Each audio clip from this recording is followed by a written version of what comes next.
everybody. So we're in John chapter 6 today in our 21-day reading of John.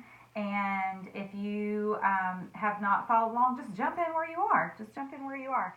So chapter 6 is super long.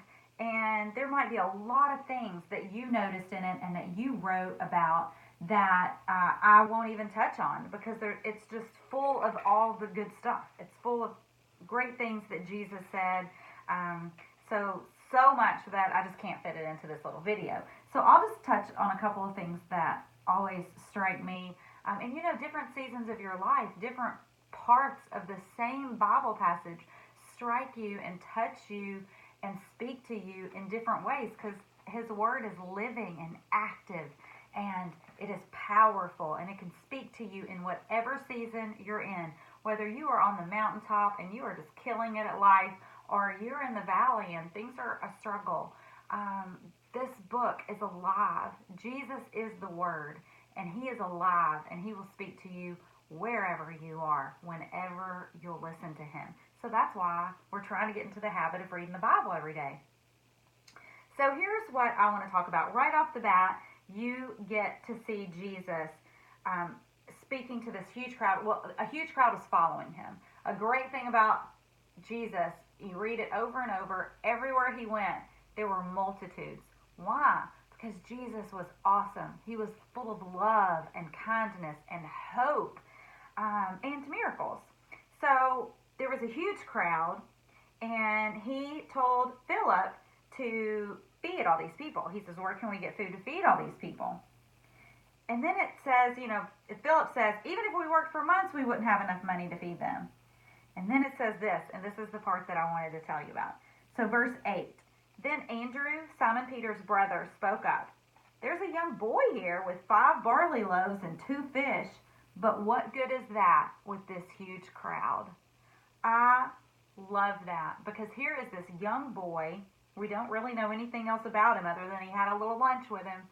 And in the face of this huge crowd, in the face of such a great need, this little boy seemingly did not have very much to offer.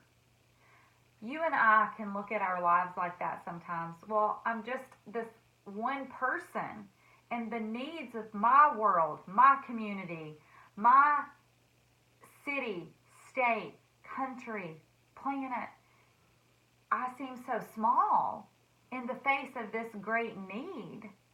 What can I have to offer? And you know what? So many times we stop there and think, yeah, I mean, what do I have to offer? So I'll just, go on about life. I want to tell you, you have a lot to offer. You know why I know that? Because God created you. End of story. God created you. He created you with gifts and talents.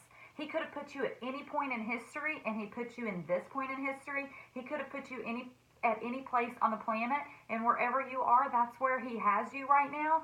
And you're called to give your offering, to present your little lunch, to present your little fish and your little loaves that seemingly, in the face of great need, can't change anything. But with Jesus, Jesus makes all the difference. With Jesus, it can change everything. So Jesus took the loaves, He gave thanks to God, and He distributed them to the people. Afterward, He did the same with the fish, and they all ate as much as they wanted. How incredible is that? After everyone was full, Jesus told His disciples, now gather the leftovers so that nothing is wasted. And then they went on to do that. Wow.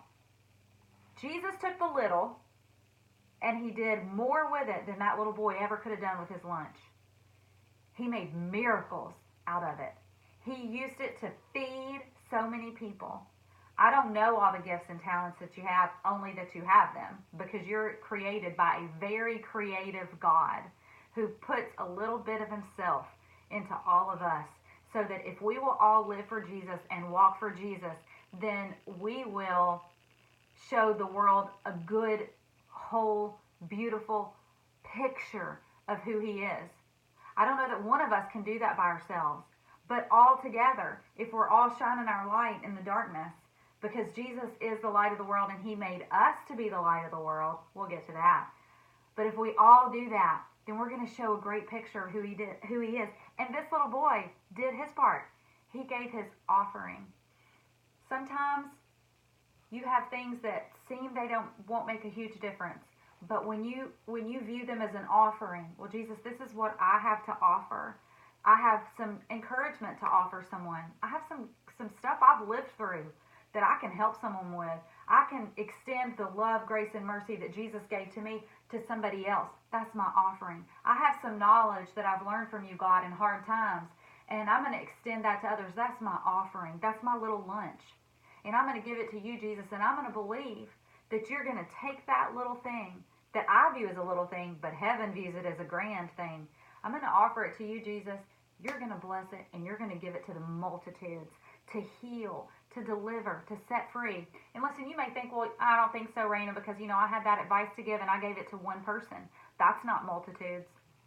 I can't tell you how many stories I've heard of that advice, that little seed being planted in one person.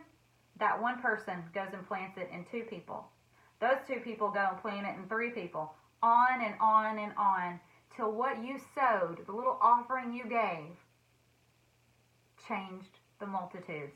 Think about it. Think about it. And then they picked up the leftovers. First of all, the fact that there were even leftovers was amazing. But I love that it says, so that nothing is wasted. There are things that will happen in your life that seems like, oh boy, that was a wasted time, or that was a wasted month, or that was a wasted whatever, that was a wasted season. God doesn't waste anything. If we will stick close to him, if we'll stick close to him, reading the word, just being in his presence, abiding in him, then he's going to take all the things in our life and he's going to turn them for good. Romans 8:28 says that he will work out all things together for the good of those who love him and are called according to his purpose. I know you're called according to his purpose. You're watching this video, pretty sure you love him or you really want to. And he is not going to waste a single thing. Not only is he not going to waste it, he is going to turn it around for your good. He is going to turn it around for your good. So that's what I loved out of John chapter 6. Again, there's so much, but those are the couple of things that really struck me about it. And I hope that you're enjoying. I've heard from so many of you who are reading your Bible seriously for the first time in your life, and I just applaud you for that. And I love you, and I will see you tomorrow.